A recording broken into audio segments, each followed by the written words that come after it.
Hi,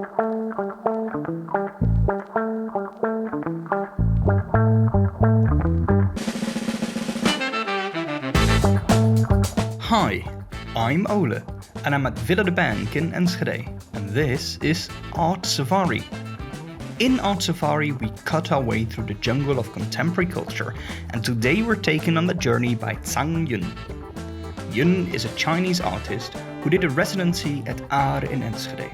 For years, he had this plan to work with salt as a subject, but never managed to find the right moment. Imagine his surprise when he discovered that Twente has a rich and abundant history of salt mining. He tells us about the art scene in China and of the local mythologies from his homeland that still survive to this day. But you work with video as well, you say?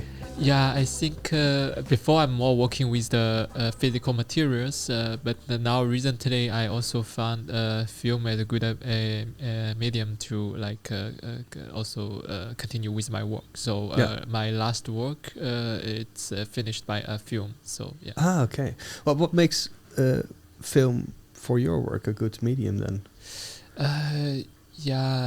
Because before most of my practice is only focused on this kind of material transformation or things. But now in recent years I'm more and more focused on this kind of narratives in my project. So sometimes the material or the sculpture or installation itself cannot really represent my work very well. So sometimes even I don't have a story in my project, but it's sometimes I feel too good show this kind of whole narrative or other things in my research. It's good a film is a better medium to because I can both use the object I create for the work and also the environment and all the whole performance or ritual. All these things can be all present in the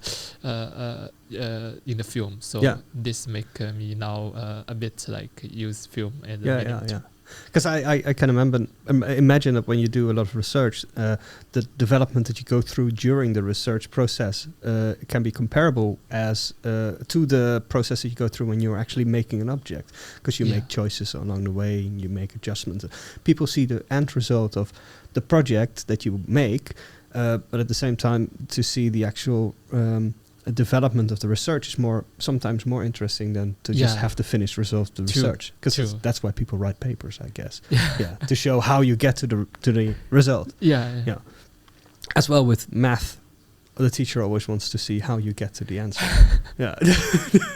So you're here right now as a resident in Enschede at Are. And I heard that you're working with salt. Yes. How did you end up working with salt? It's a good question. My interest to salt is, I think it's since several years. Because I always interested about space and especially this kind of production space. I'm from China, and so before I noticed there's a salt mine in China, and there's a lot of this kind of very amazing space here, so I already feel very interested about that, but I always didn't find a chance to really develop this into a project. And so I just feel interested, and then I collect all these kind of photos, materials, and and I set aside, and then but since last year I start to apply the residency in R, and then I start to research what kind of thing in Enschede, the city, or the place around that has something about the cultural things. So then I found before here is has a salt mine, underground salt mine in Enschede in this area. So I feel maybe it's a good chance to finally do this project. It's Yeah, it's for me it's super interesting. And also and also before I know in Poland in there's a Vilitica salt mine. It's also a crazy space. Yeah, so it's always I want to do some project with salt, but it never has a chance. But now I find the connection that okay, I can start this project now. Is it like what you expected it to be? So, yeah, I mean, a bit different from my expectation, but I think it's more interesting now because during the research and something new come in, and it's really for me, it's like for me very excited to see like other things. You're kind of excavating a certain historical part of a location that you fly into. You come here, you have some idea of the way how it works based on reading about it and researching it, but then you get into the field and you get all new kind of. Yeah, I mean, it's always when I start a project, I first research like through the archive research to get to understand the like historical part of this thing, and then when I arrive, I start to field research and things. Yeah. I can imagine that is there? I can imagine. I have to ask you because you're researching this. Is there a big difference between the way how salt is mined in China and in here in Enschede? The interesting thing is actually the like salt mining method is quite similar in here in China. Even the difference is like in China, it's the salt mine is found like 100 years ago, so the technology is quite prehistorical way. you can imagine. Yeah, so they have like interesting like salt belief or like this kind of ritual things, but here is more advanced, like more technological way, like high technological way to take but the whole process and is similar because they both like just drill a small hole underground and then pump the hot water underground, then to dissolve in the salt into like a brine, and then take this brine out to like then to after the several different process to like take extract salt from that. So this process is very similar, but like compared to other salt mine, for example, the salt mine in Poland, it's a totally different way because their mine is, it's like they don't use this kind of salt solution way to take the salt, but as they really like how to say create like big like space in this underground mine, so they take like big salt blocks from this kind of underground space, so it's really become a cave. So it's a totally different way of salt mining. How do they get the blocks out? It's is it people going down? Yeah, people going down really? to it's like how people get to this kind of like this kind of stone and the things. This is Did you go down as well? No, I haven't have chance to show. I think because this is a long period research, so I think for now I focus on this part. But in the next stage, I will start to like focus. Like I will travel to Poland and China to visit this mining space. But the one in China, is it still functional as well? No, not at all. It's more become like a museum or like an archive space too. Because you said that it's an old. Maybe I misunderstood, but there's certain beliefs around the salt. This is the interesting. This is before I mentioned the mining process is very similar, but the thing, the difference is like the salt mine in China is like it's like was founded many years ago, so it's they don't have like very good like tools or like technology to take the salt out, so they always need to so this is why they gradually have a certain beliefs, like they create a salt god to pray from the salt god to give a good yield for the year salt production. So did it work? I guess it's probably work. Otherwise, it cannot continue for like 100 years. Yeah, fair enough. Yeah. What do you know the name of the salt god? It's called. Its name is quite interesting. If I translate directly to English, it's called Brian Dragon King. Brian Dragon King. Yeah, because in China, there's many belief related to water or these things or rain. It's a Dragon King. I think it's something from like a Hindu or like Buddhism belief. So and they have this kind of Dragon King always like control, like this Dragon King will control the like how the weather will rain and how the water, the river will go, and because the way they take the salt from the underground is like through like the hot water pump, then it's like a salt brine, so it's salt water. So they think, oh, okay, this is water, so it's also they create like a brine Dragon King to for like control the like salt water. Is there like a specific shrine for the brine Dragon King? Yes. The interesting thing is when I read the archives, it's very interesting because the Red Revolution happened in China in like in the 70s or even before. So there's they destroyed all these this kind of religion things. So there's no any pictures that I could see. So I even don't know how the Brine Dragon King looks like. So but through the text, so that still some old people remember the how the ancient ritual goes. So before they really have this kind of underground space for this salt mine, so they also dig it a bit bigger. So in the next like beside this kind of salt mine, they have this kind of underground space exactly for the salt god. So they built a small shrine there, and some every like during this kind of ritual moment, like this kind of like people will go to the very deep underground, and then to put bring the like something for the salt god.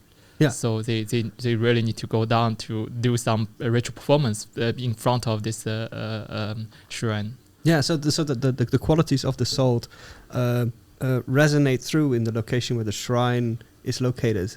Also under the ground, near to where the salt is being found. And it's I mean it's very it sounds a very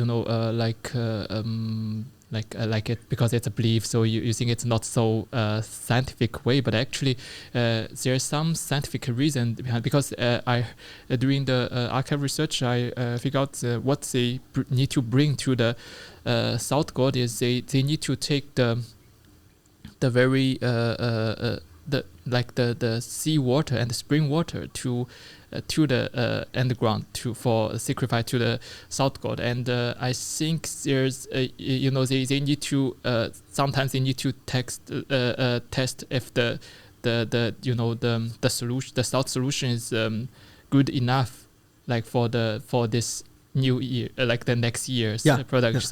They need to know like how the situation in the this kind of salt brine, if the quality is good and not. So I mean it's both a very ritual way, but also there's a bit like pre-scientific things inside. Because when you bring let's say spring water to the brine Dragon King, his shrine, on what way do you have an idea of how they use this to kind of figure out the next year, or is it? Do you have an idea how that worked? They first. This is also the my next stage of my project will go. I will also design this like ritual process and things. There's no image, but in the text, what it says like they will build some small like a container, like then they will take like the water. They have a like small vase and to take the water from the very pure spring, and then from this they will put into this kind of small container and to use these kind of herbs to smoke it to purify the water, and then they will do some ritual performance around it, and then after the 1 day or 3 days performance, they will bring this water to underground and to pour into this kind of shrine for the south god. And I think it's something that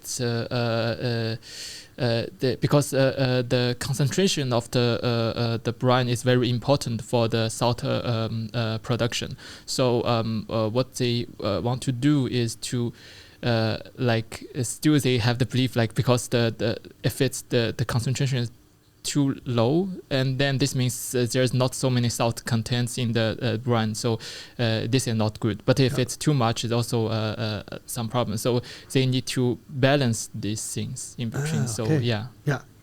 And then I can imagine that it might be difficult because you said that the shrine is no longer there. There's no pictures there.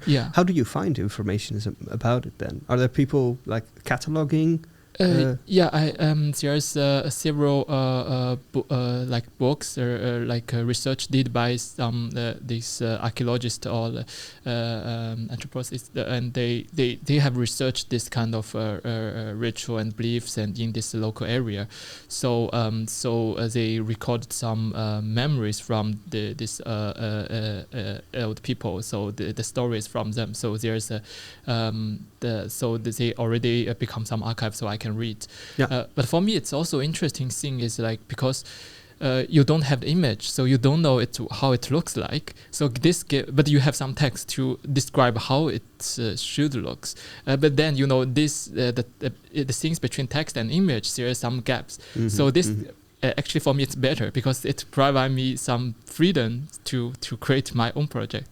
So when I stay here, I'm thinking, okay, if I want to create a south god here in Enschede, how would south god looks like?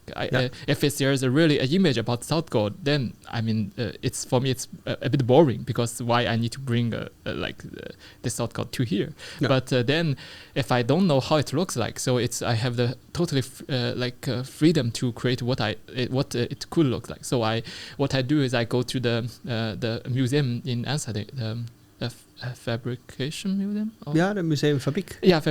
And there's some old this kind of the bones of the animals, and I 3D scan the bones of the animal, and then because the animal is from this area, so I try to connect these kind of animals to the south god. So I feel through this way I make some connection between the south god and here. Yes. Because I can imagine that we at the high school we get some information about what happened in China with the Red Revolution and the cultural destruction of old heritage as well. But I can imagine it must be quite a sensitive subject as well. Sensitive, you mean? It is a quite recent history that this happened. For me, it's not real because for me, when I grow up, it's already it's something already happened before, so it's not so recently things. So I totally have any memories, but my parents' generation they experienced this. And then how do they feel what do they feel like that you are actually going back to what used to be? Because you're kind of going back to what was removed, and you're kind of bringing it back. I've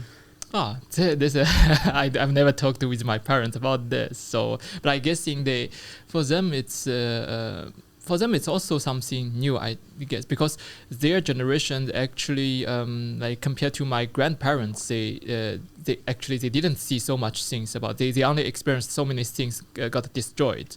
But they don't. So for them it's okay, it's destroyed and something. But for me, it's interesting thing would be I bring something they didn't know and back to it. So. So it's something that more or less belonged to their parents and the generations before that. Okay. Yeah, because here in the Netherlands, the generation of my parents also take the very nice old farms, Yeah. demolished them and built new fancy buildings. Yeah. They removed the way how the landscape looked by Yeah. making large fields of grass instead of really tiny plots. So Yeah. the way how the Netherlands used to look, I can't compare it to the I forget the name of it, but the revolution. But it's still the Dutch landscape and culture doesn't look the same either. 100, 200 years later. Yeah. Yeah. And but I always find it very curious because I met Ai once, and I tried to talk with him about this because he's a very famous Chinese artist in the Netherlands. Yeah. Is he famous in China as well, or for you as a Chinese artist? How do you look at someone like Ai Weiwei, who's also very critical? To me, actually, to be honest, I'm not a big fan of Ai Weiwei's work. I mean, because he is famous, I think, is mainly because he critical about the political things in China, so makes him become famous here. So it's because he has this kind of political like elements in his work. So it's could be topic, could be continued. But for me, it's there's many new new things could dig from the art field. This is also I choose to study in Netherlands, not in Germany or other countries, because I feel here has many new things is happening. For example, this ecological topics and this kind of LGBT topics, or so many things can be it's not only talk about ecology. It's not only talking about LGBT, not only talk about female. Everything could be connected. This kind of colonizing history could be connected with female, and it could be connected with ecology. So there's so many new things could be talked, and so new method or way could be create art. So for me, it's this is more interesting. This is the new generations or the artists could do. But for me, I always a bit I continue to do this project, but. I mean, critical this political things is good, but what's the next could be? Yeah, absolutely. You can be critical about something, but what is the solution for the next step? So and also there I feel feel like there are so many other things could talk, and so No, because I admit that I'm not the biggest fan of Ai Weiwei either. Not so much about his work, but mostly because he didn't want to sign my book. Very angry. But and also not just that. No, but I have the feeling he's a bit of he's using the system in his favor and playing a bit of a victim role, in the sense oh, look how terrible terrible stuff happens to me, and it is terrible when stuff like that happens to you. But I mean, his argument that there's no freedom. I read a lot about the Chinese performance art as well. It seems like the borders that can be crossed within Chinese art are much broader than the ones in the Netherlands, for example. Do you know this artwork with the two dogs that are barking at each other? That was being shown in New York at some point, and it is. I think it's two attack dogs, and they're in front of each other, and then they lift up a board in between. They see each other and they start running towards each other, but they can't get to each other. And it's real dogs. You could never be able to do that in the Netherlands.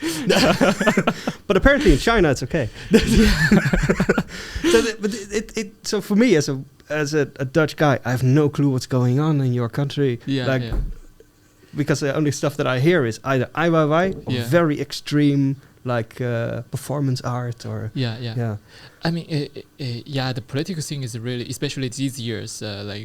So for me, I before I'm considering maybe I can move back to do my project, but especially since this year, after the election, I decided to I will stay here, try to stay here longer to do. The political thing is really go down.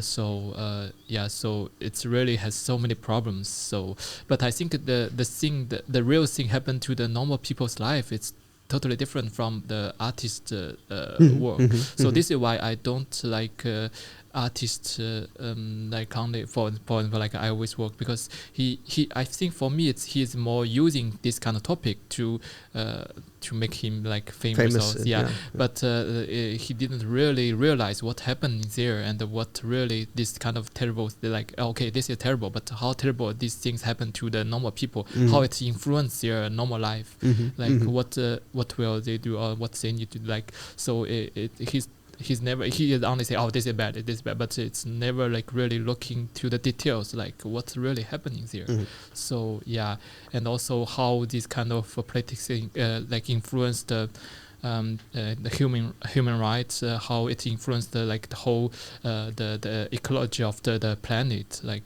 but he never really think about this. So for me, so I would rather like focus on some small things but the more details, like more real, like happens here. Yeah. But so you went to the Netherlands to study art. Have you ever worked as an artist in China as well? Because I'm curious to know what the art scene is like. It's a huge country, of course. Yeah. But like, what is the big difference between Chinese art and Western art? I think I maybe I'm not the good person to answer this question, because my background is a bit complex.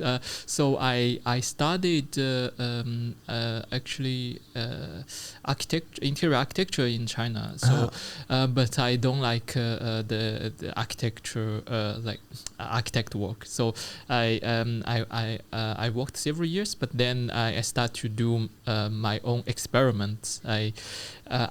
Maybe I can call it art, but maybe not. But I'm never really like get into the art the world in China, because I was grow up in Shanghai, and so especially in the very traditional this old town area.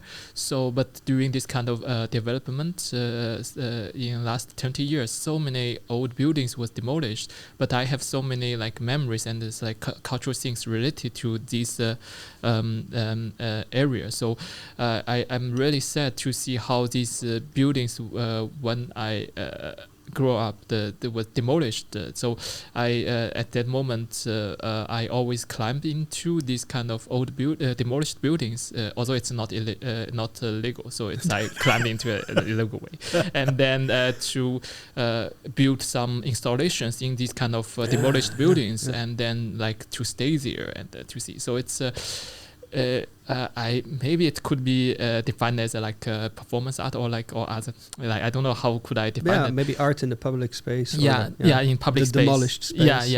And then I record these films and I send to this kind of art galleries.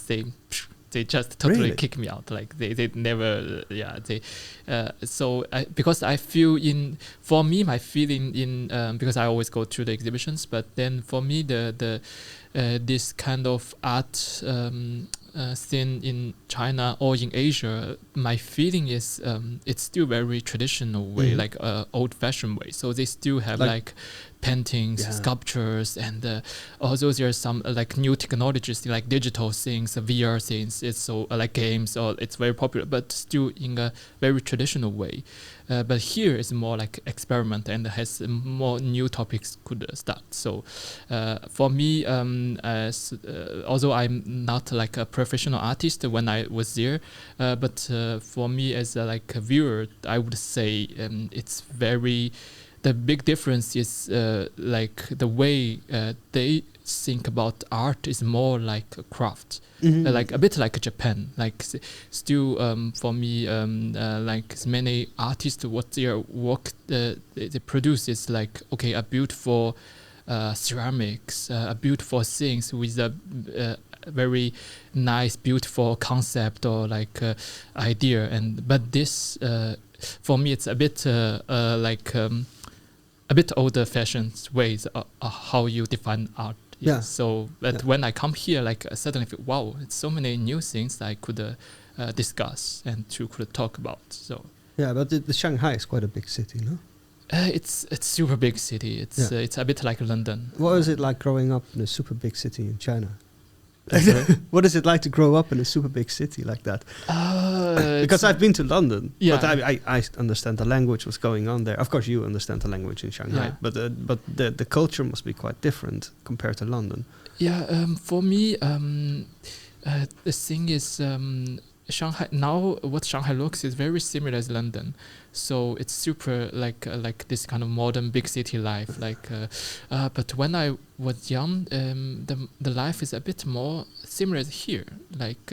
Because the area is it's although it's always a big city, international city, but every space is small and everything is the life is very close to each other. So it's not so this modern city way. I don't mean here is for example Amsterdam is also a big city, but something is a bit different. I feel although Amsterdam is more international than more international than Shanghai, but if you compare to London, the feeling is here you can with bike you can go everywhere and your life is very convenient. Everything is very close to you. But in London, so many things happen, but also you feel the distance. Everything is wow. Great. So we always say that Amsterdam is a big village. Yeah, but it is. But I like this big village. It's more feel okay, I'm being a real life, not in a big system, like a bigger factory system. What I like about Amsterdam is if you go through the city on bike or by foot, it's possible to kind of understand what is happening around you. Whereas in London, I just see big buildings. I don't know what's inside. Yeah, true. It could be completely empty, who knows? It's totally this feeling. This is how I feel. So for me it's my childhood and when I grow up, the Shanghai is totally two different city ways. Okay. Although it's always a big city, but before it's more maybe Amsterdam way, but now it's more like London way. Mm-hmm. Yeah. So I was looking through your artist statement. Because what I found really interesting is, and you already talked about this, is this disappearing mysticism and folklore. You were talking about the brine dragon god. Yeah. And but now that you're living in Europe, you must see different kinds of mysticism and folklore that has also disappeared as well. How did you get into this subject matter to begin with? What interests you about it? It's actually in the very beginning I didn't realize this interest, but because as I said, my background is a bit like architecture. Then this design or architecture background is always need to do very logical way, very rational way. So what about feng shui? Mm-hmm. Feng shui.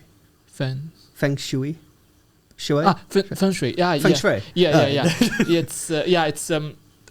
This thing is interesting because especially in Hong Kong, it's when you design a building, so architecture, it's architect is not who has the biggest right to control every design, but the feng shui people will have more power to decide, okay, where I could have this space and if this space is good or not. The feng shui people. So is this who are the feng shui people? I mean they supposed to be someone has some knowledge about this kind of supernatural power of the environment with every building. Yes. Really? Yeah. They in Hong Kong, especially.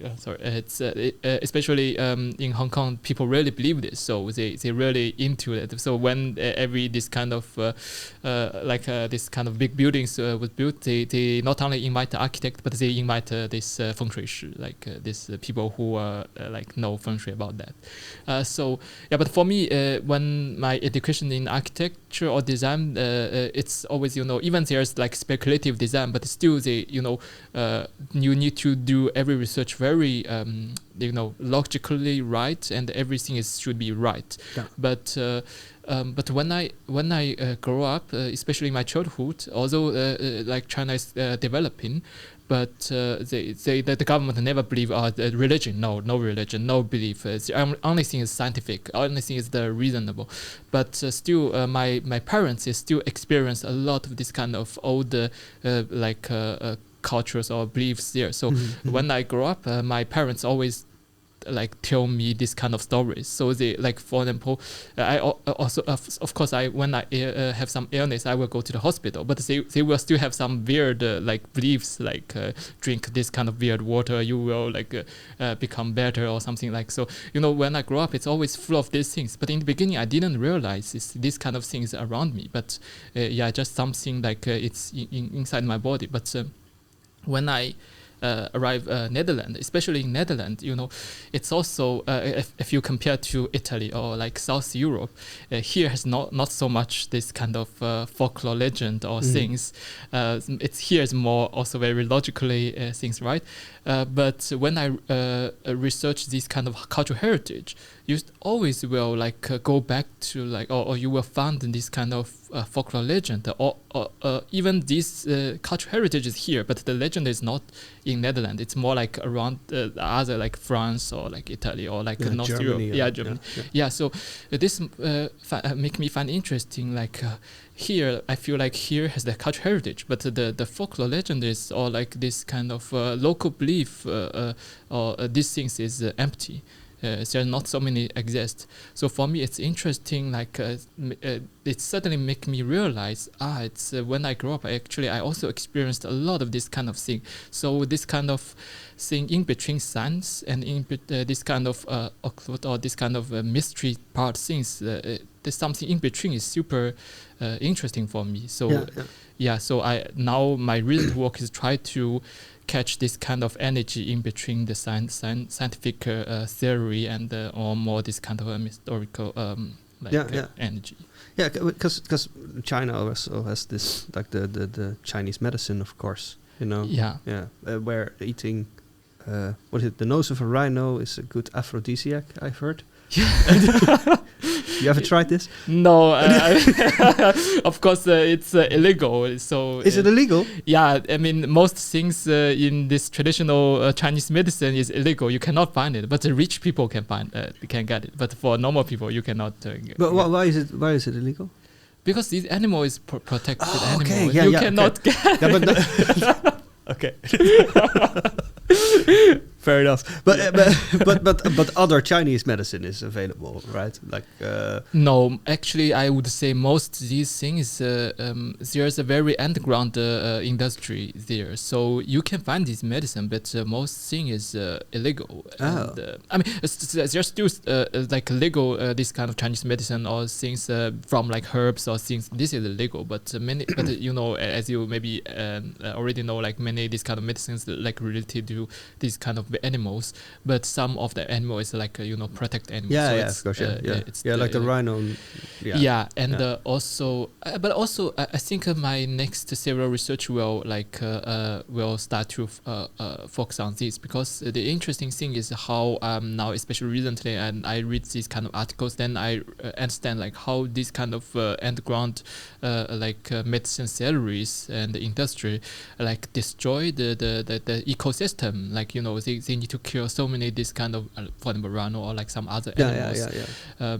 Although it's normal people never eat this, but still there's this kind of rich people, they believe this, and they so for me it's the one side is this kind of medicine theory is very interesting, because it's totally a different system or a different cosmic theory about the world. So it's for me it's an interesting thing to use a different way to describe how the world looks like.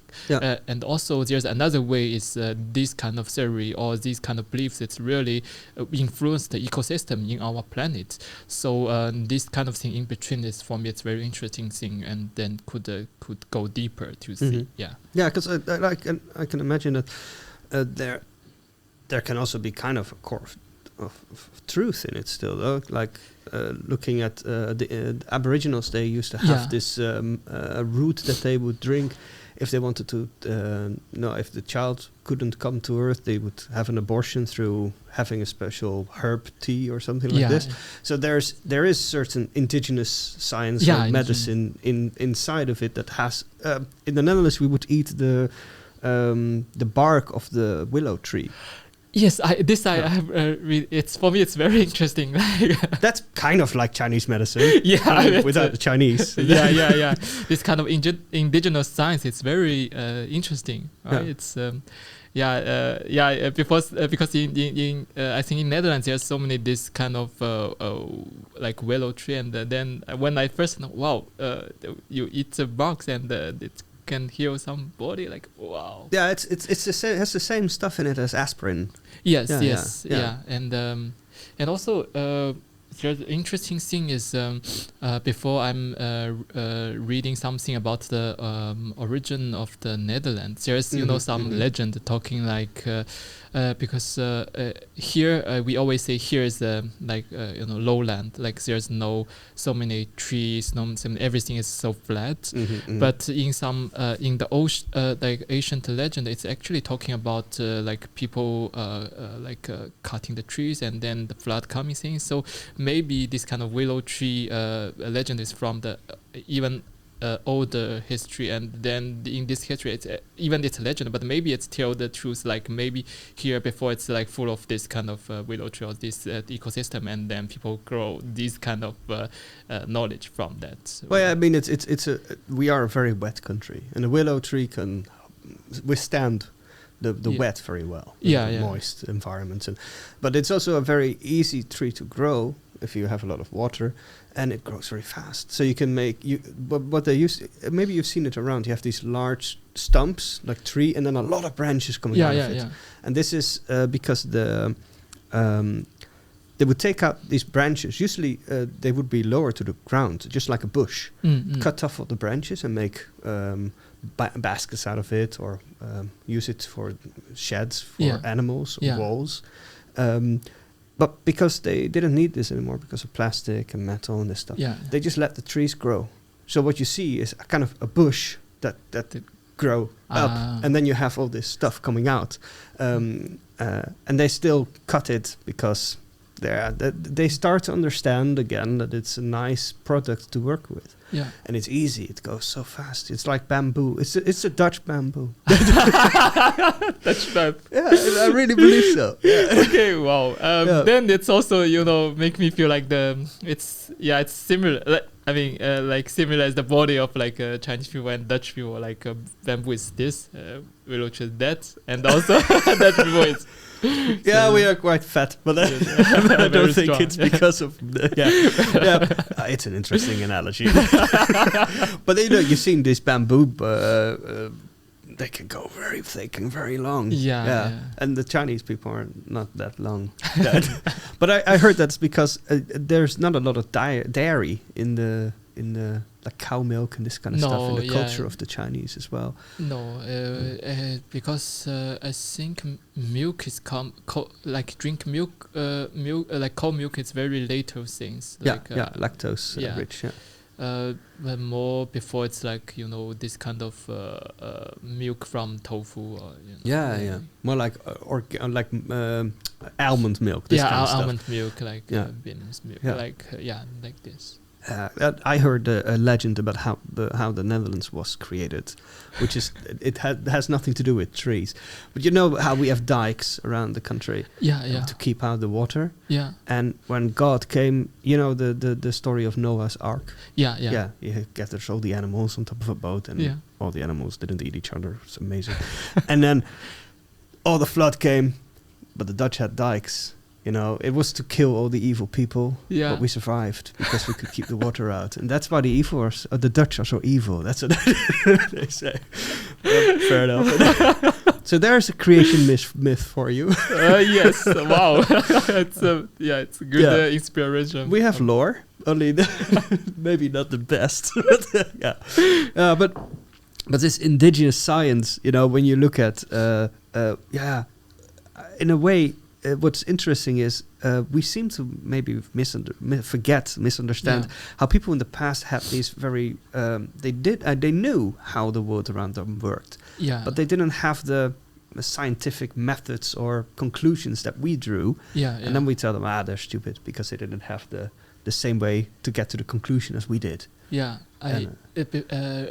year I'm reading a book called like Botanic Mind by Gina Bonefeld, and these books are talking about this deep mind, or like and also like a tree, like plants. How to say? Oh shit! I suddenly forgot the English word. Sorry. It's just talking a lot of things about this kind of indigenous science and how they understand this kind of plants, and how this kind of psychedelic things. It's for me it's very interesting, and also I connect this kind of experience with like this kind of fungi, like how it will influence your like this brain system and all these things. It's there's some this kind of scientific understanding inside, but also but for this kind of indigenous people, they have their very different way to understand that, and finally you find although their way cannot be defined as a scientific way, but they do has something could connect into this kind of thing, you cannot explain why, but they can understand in another way. Can you give an example of this? Let me think.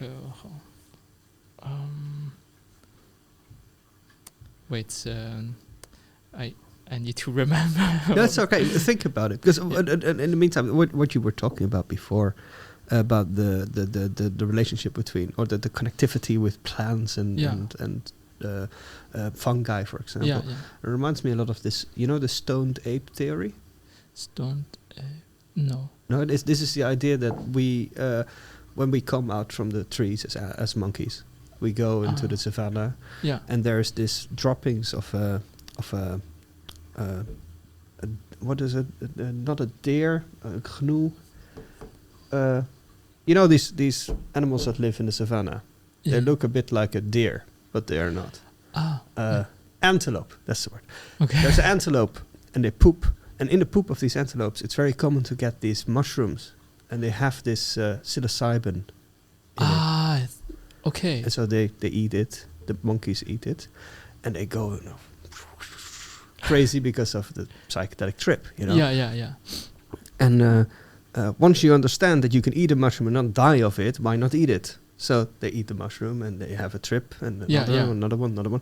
And when you stimulate, a muscle in your body, it becomes bigger and more effective.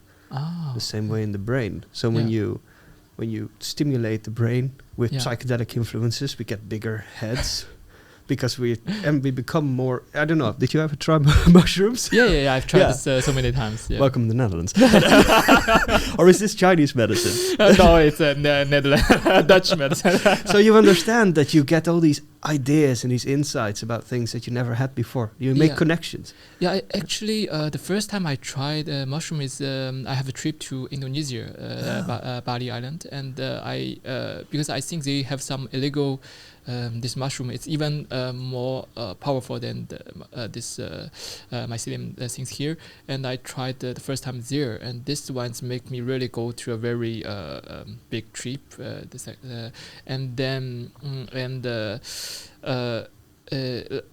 it's funny. Last time I'm discussing this thing with my friend. It's because I am also a bit Buddhism, so I read a lot of this kind of Buddhism books and this kind of theories. I always talking with my friend, like because in Buddhism we always say like you will understand all these things, and you will not like has this kind of last for like you need this desire, or you need that but when you understand that you will not to go to that way, but then I think, for example, I always ask my friend, like even I read these books, I understand what they say, I feel so beautiful, but how how about if then next time I find out a very interesting thing or very beautiful people, and I love these people, and I find this kind of thing so attract me, I want to do these things, but then I forgot this, but this means I can be a Buddha, but then I can be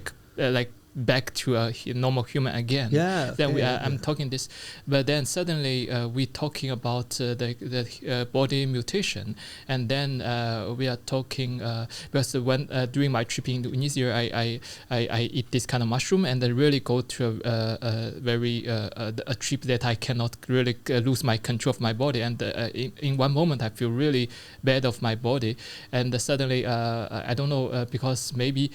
I suddenly think about this Buddha or something, but I suddenly in front of my visual I see so many Buddha. I feel so peaceful at that moment, and then I think it's changed my body a bit. And then I'm discussing with my friend that moment, and she also find the same thing is like actually this kind of religion things you need to use a different way to think about it, because she also think when she experienced something something so bad, and suddenly one day it's totally make her body has some real like change, and she suddenly lose some some sense, especially she say like after corona something really after she got corona, and something has some sense has lost.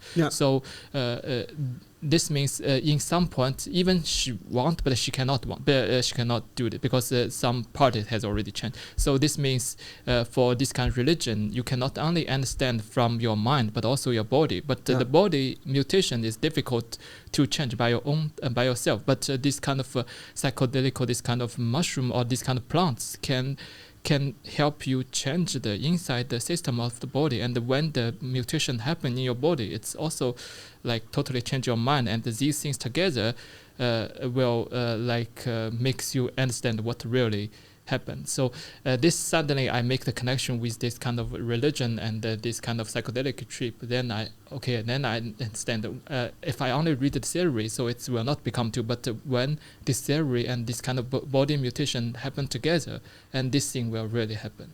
Because is it something that you think that is an essential part of it, or is it more like a catalysator, like a cheat code to get to a higher plane? Or because you describe it as because when you take the psilocybin, of course it's like a stimulant for to regenerate certain cordyceps aspects in your brain, but also to kind of generate new connections and to facilitate this, to make it easier. So I can understand that when you, let's say you meditate on something and you facilitate your body with the ability to make these connections more easily, then it's easier to get to certain conclusions or certain developments.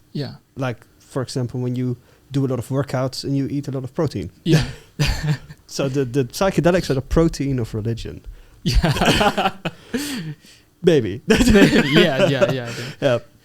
this, I find it fascinating, because that's the idea behind the stone tape theories, that you take this.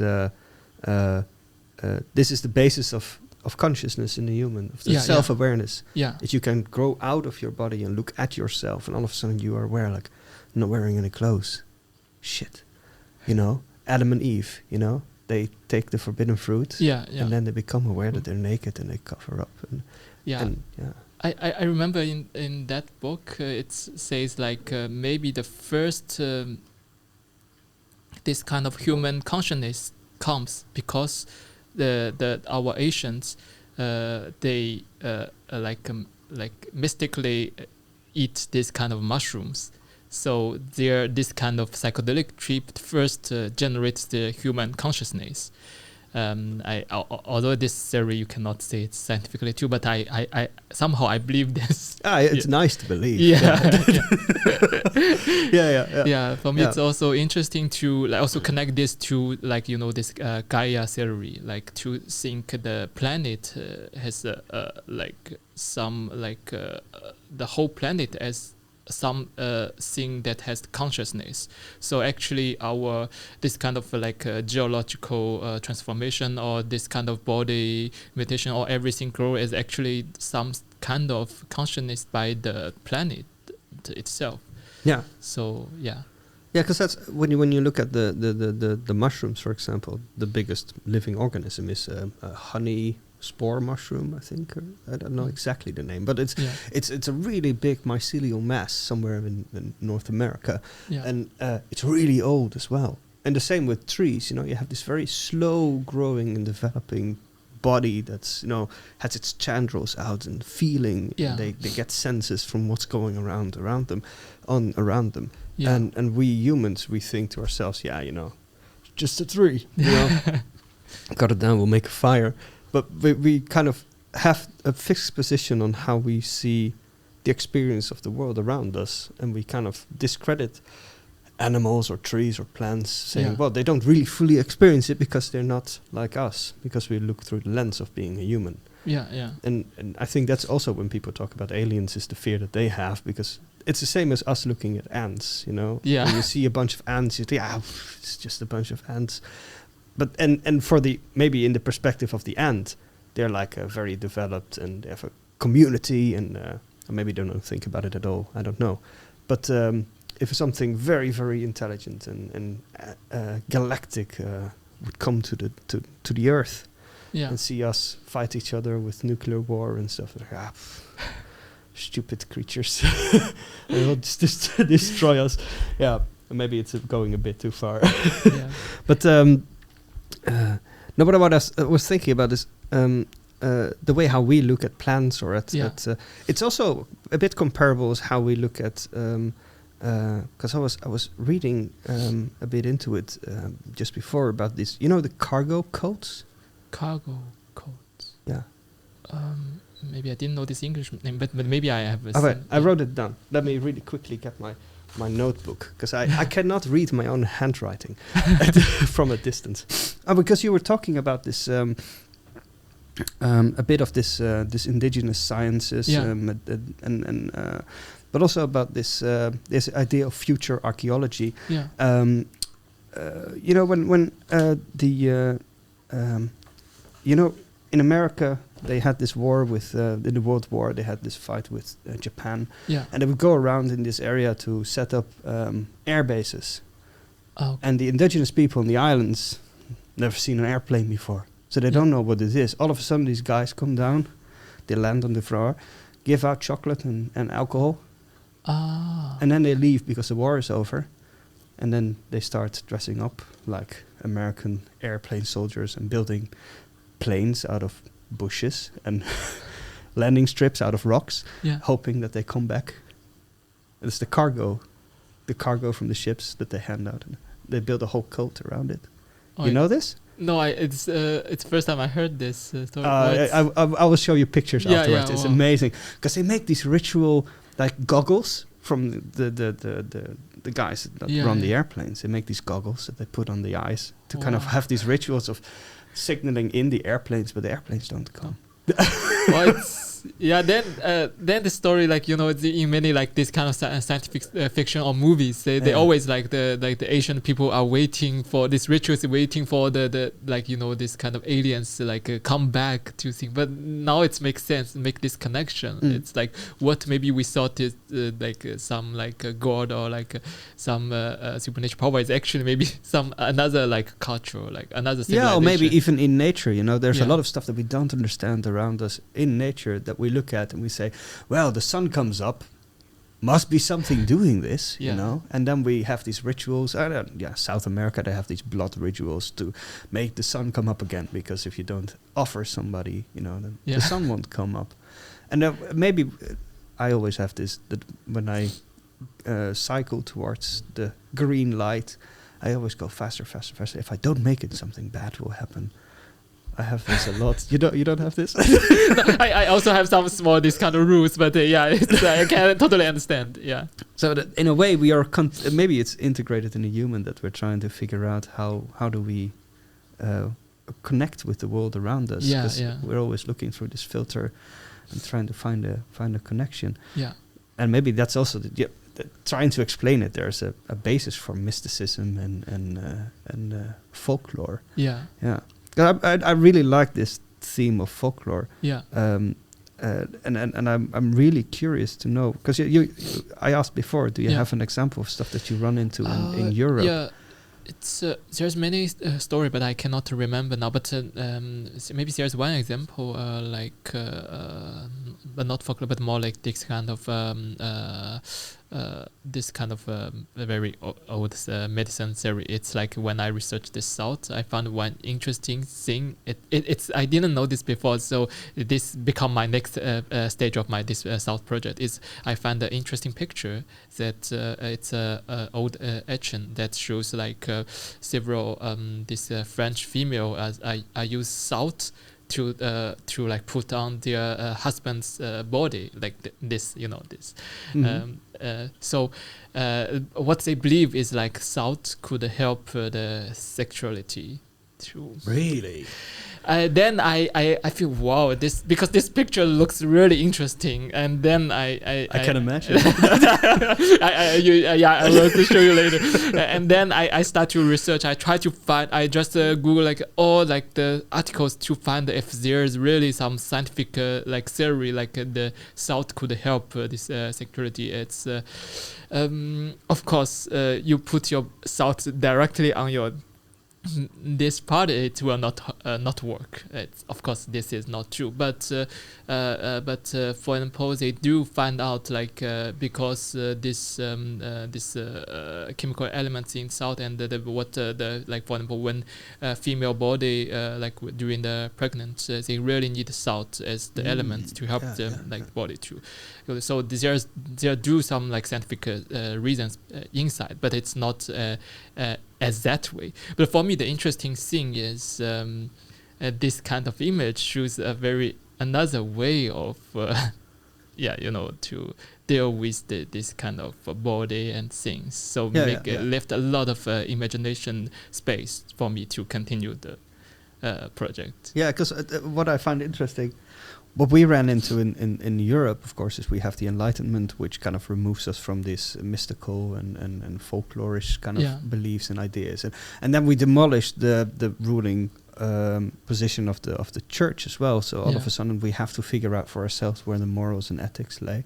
So not only are we responsible for finding our own spirituality, but also to define what is the right and the wrong within this realm. And not just the spiritual, but also the scientific. And this is an interesting development where I think arts has played a very important role and still does, where we can reintroduce a certain degree of spirituality towards the very rough and scientific. Whereas you can't really, it becomes a bit difficult when you say, well, let's replace math completely, because we use it very effectively.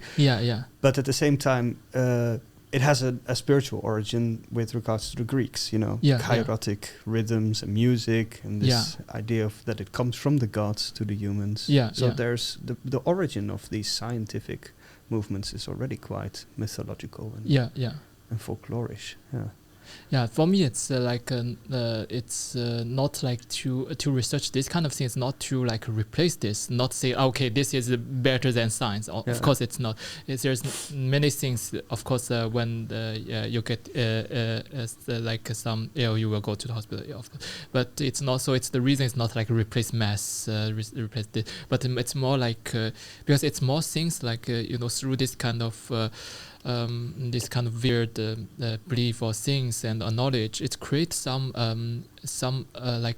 culture that different from nowadays our daily life. So this is more like based on our daily life, but more something like could help you to create something like some culture like the parallel to your daily life, the scientific life. So I think it's not like this one replaces another one, but more like make like these things like coexist. So they can strengthen each other in a way. Have you looked into because you're really into salt? I can imagine because there's also mummies in China. Yes, there's some I have read, of course, in the ancient, like for the Egypt or like the ancient cultures, they use salt to for the dead body to protect these things, and also I know there's salt is used a lot for food fermentation, like for example this. Like kimchi or things, need a lot of salt in that. But also in China, there's like this kind of salty egg. This actually it's a normal duck egg, and they use salt and this clay and to wrap it, and then finally it will change a bit of the egg. Through the fermentation, you will get another food. So is this the century egg? This is another. It's another egg. But this is also interesting because my last project, my graduation project, is a research about the cock oven in Netherlands. Dutch is cock. Yeah. Okay. It's like limestone. So it's about this. So before Dutch people burned the shell into the lime plaster. And my research about this, and then I started to research what lime plaster was used in other culture, and then I researched and suddenly find out like in China there's this kind of 1,000 years like century years eggs, this is actually made by a salt plaster, lime plaster, and to wrap it and wait a fermentation for several weeks, and then it becomes this kind of black transparent. Have you ever tried it? Yes, is it any good? I've eaten it. It's still work, but it's so difficult. It's most time I feel it's a really difficult fermentation process. Because I was looking into ways to preserve eggs, indeed, and you can use lime to kind of keep it for a very long time. Because the egg, of course, is porous. So the moist can get out and diseases can get in. But by covering it up, you kind of lock up the egg. So it can last for 8 months or something. True. It's I think before it's more for to protect this as a long to preserve this food for a long period. But then people found out that it can change this food to another. Then it become a new food. Then it becomes kind of a delicatesse. So you're gonna have a show in the based upon your work. When is it gonna open? It will open on the 20th of December. Okay, and do you have an idea what you're going to show yet? Because your research is still going on, right? I think so. For current stage, I'm more focused on the salt shaker. This salt container. And, the salt shaker. Salt shaker. So at that moment, my research is more focused on how the changing in this the shape of this salt shaker to understand this kind of culture and religion changings in the whole history. So my exhibition will show this sculpture of the salt shaker. Because then after this I will continue my research. So then I was to go to Poland and trying to continue to figure out what this kind of local belief and rituals, how it looks like, and also there's this kind of cave therapy in Poland. There are so many of these things. I will make these things connect together to make new project. But therapy in the cave. This I haven't mentioned before. There's it's called a speleology therapy. It's like in this kind of salt cave. It's also like could be understand as a alternative medicine theory. So before in Poland, this kind of village called salt mine, some doctors found out the workers and the ground salt mine didn't have this kind of problem with the lung. So and they believe it's because of the in this salt cave, the air is purified by this salt, so they don't have these problems. And there are some things existing, but still scientists don't find out the real kind of theories that could support this theory. But at that moment, all the people believe this. So there's many this kind of therapy happened in this kind of South Man, and also this kind of thing was used by now this kind of current, this kind of clink, and they used it. They become like a pop culture in recently. So it's many like clink will open then this kind of therapy place and say, we built a South Cave and for your health, like body health. So you're gonna go to this place to get a treatment, to experience what it's like. I mean, I will research these because I feel it's very interesting how this kind of ancient religions, ritual things, and pop cultures all connect and influence each other, become something. And also this kind of this South, the people believe South can help the sexuality and